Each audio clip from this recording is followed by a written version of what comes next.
pay me koda solea. Tornado kwasi ampeni Jimmy for Bema Krasini and Hokan we.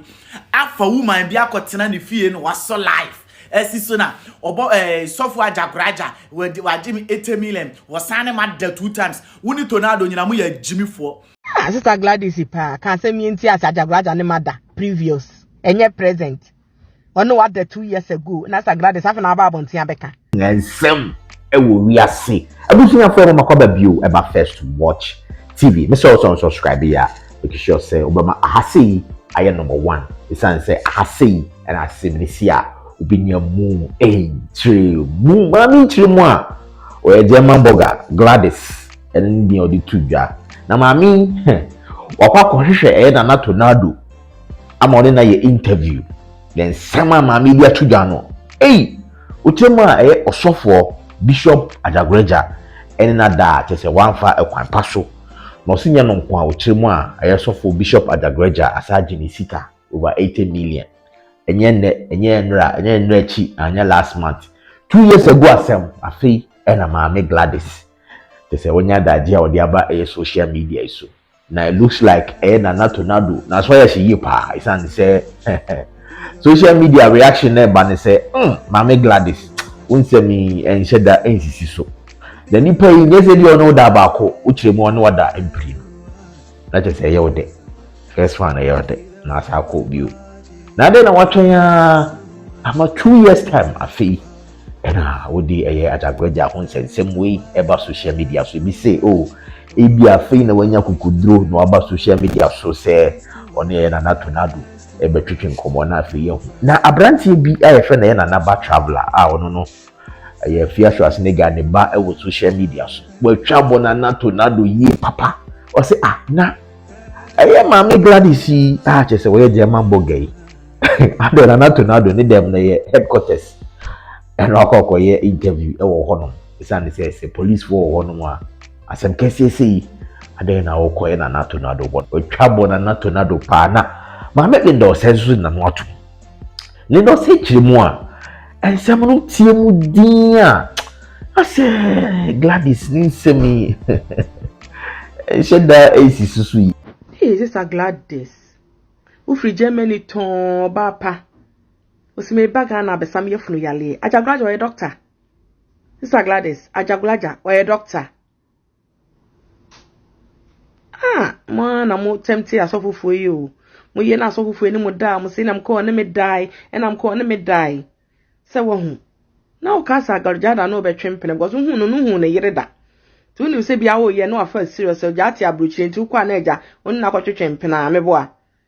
ene mi se okoye no o ye ni mienu ni ba ko ni mienu na amfa na dia babontin we ngwa se na Sister Gladys ubegu hu eni kwa so de babontin kwa me hu Ajagurajah no wada ehun hia o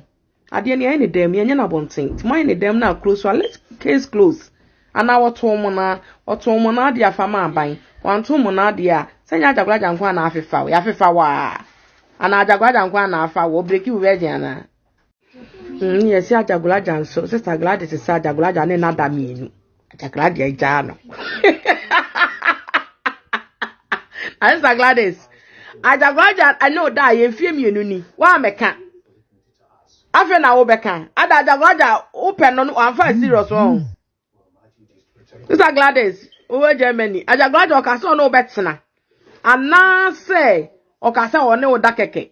Ajagurajah don no di ka so onye sofo ono isusu sole sofo o yesunsun mu djuma enti ono awale mienu ni awale miensa no enye crime ma no enti Sister Gladys uno obi ada ba akọ wasa akọ ni 2 weeks wasa akọ ama ne wada that means say ya wode ti na asa akọ ye no what ya say oto ye funu ye wo yale ukosa ho yale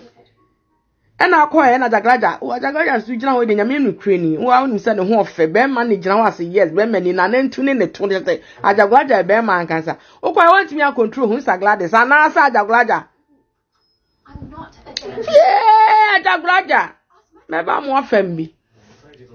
me ba ga na be di na ne ma de da why na se na Sister Gladys ani ase blend e mi se ne mata etafie tabush how'd you go hey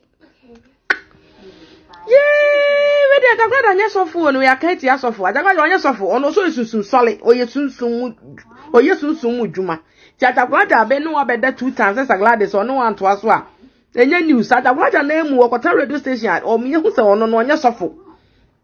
what I see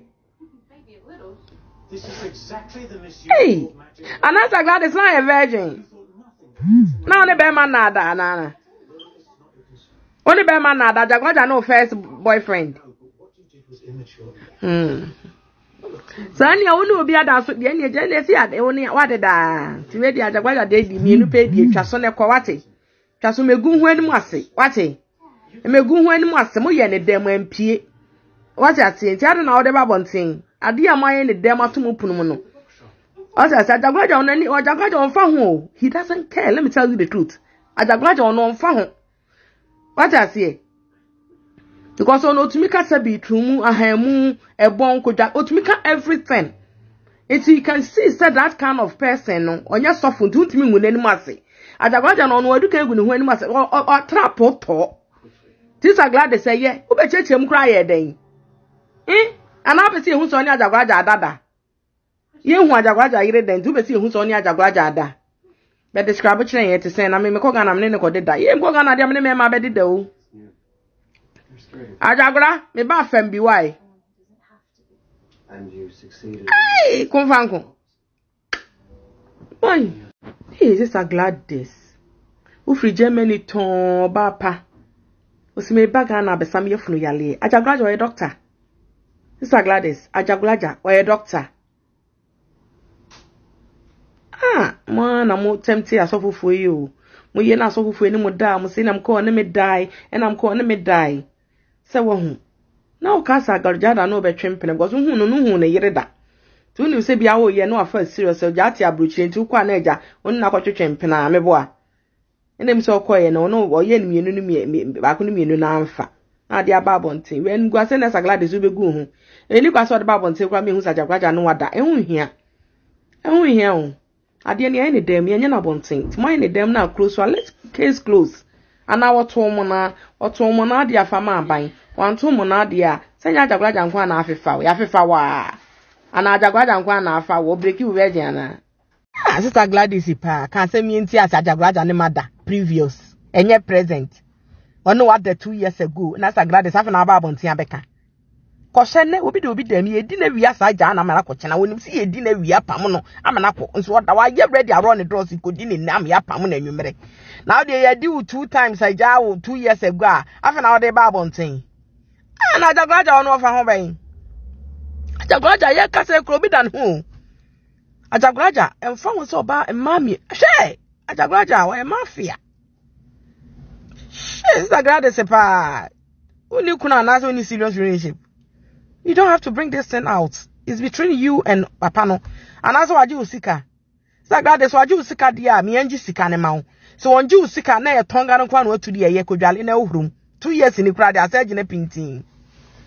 Enne no kase ya obabi da sofu bi dem asofu ni di no awi asa apam no. Ajaguraja die na asa enwanwa. Ajaguraja die nkwa de menya me nwanwa.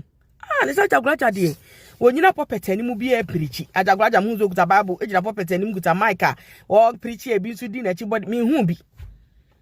bet me nuanom se emma e bi mo ka so mo bible ntia be kan dia sofofuo bi di ye wo mo a wo ye mbehyew ehu asofofuo bi di ato ma bi so di wo mo secret no enya agro bibi hya wase ade e da yem no sister amafo yire mu asofofo di wo mo amafo yire mu asabi asofofo no mu bi mu edi wo mo no omkaso mu pia ponte abeka ka Ajaguraja de nkwa de Ajaguraja de yin nza Ajaguraja de yin 3 som no 4 som credit ko bedi Ajaguraja gina we 4 som 1 4 som Ajaguraja obeye